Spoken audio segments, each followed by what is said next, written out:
So when our leaders in both chambers say, as a commitment, we will fight and we will stop President Obama's illegal amnesty, I take them at their word, but I am confident the American people will hold them to their word. The fastest 3 hours of news continues. Welcome back, former Navy SEAL and recently elected Montana Congressman Ryan Zinke. Congressman, we heard Ted Cruz, who has angered a lot of people in the GOP, regarding the $1.1 trillion spending bill, what he did on Friday to keep everybody there. Are you angry at him? Well, no, I think Senator Cruz brings up some very good points. I think this last election shows that America is not satisfied with the direction this country is going. And we've made a commitment to change course and speed.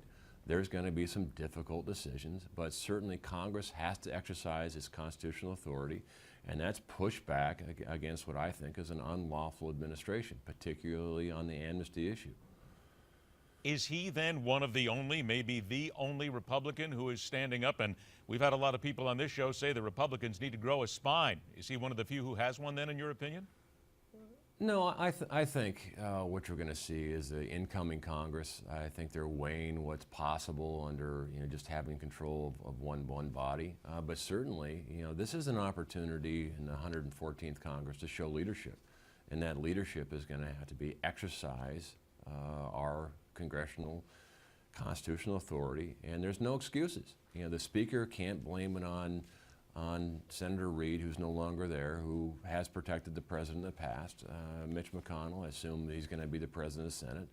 He purports to be a leader, then show me 60 votes, which I think he'll have. And I think Congress, as long as they stay between the hash marks, put reasonable legislation out in front, the president's going to have a decision. Either do what's right for this country or become further isolated. Where is the leadership, though, when you have Ted Cruz taking such action and you have other Republicans sniping back? For instance, Jeff Flake of Arizona said, I fail to see what conservative ends were achieved by what happened here. So I think we do need to ask, where is the leadership on the Republican Party? It seems as if it is still split. Well, it's certainly split into this Congress, and now what I'm hoping is that the Speaker and the President of the Senate and the 114th Congress understands what's at risk. I think this last election wasn't necessarily about everyone wants to be a Republican, as I think the electorate decided the direction we're going to the country was wrong. They gave the Republicans the opportunity, the ball, if you will, to bring it up the field, and we have to bring up the ball up the field and do what we say we're going to do. That's address the challenges that face this country. You can't hide from an $18 trillion debt. You can't hide from an immigration policy. You can't hide from tax reform or education reform. These are serious challenges, but I'm an optimist. I think this Congress is actually going to get the ball up the field. They understand the risk of not doing anything. And ultimately, we're going to show that we do have the leadership and the resolve to get things done. You support Senator Cruz then with what he said and what he did? Well, there's a lot about Senator Cruz that I do support. I think that he is doing exactly what he said in the elections. I think he's sometimes the system needs to be bucked, and I think his voice needs to be heard. Would you add your voice to his if he asked? Well, certainly, depending on the issue, but a lot of times I agree with Senator Cruz that the system as it is needs to be bucked. And it is about being in America, and sometimes we forget it's not about seeing life through a blue or red lens. It's seeing life through a red, white, and blue, and we need to do what's best for our country. And oftentimes, it's going to ripple some feathers, and so be it. Is there a fear, though, I got about a minute left, a fear, though, that what he did actually helped the Democrats get some appointments through? Because the word out is that Harry Reid's just thrilled with what he did.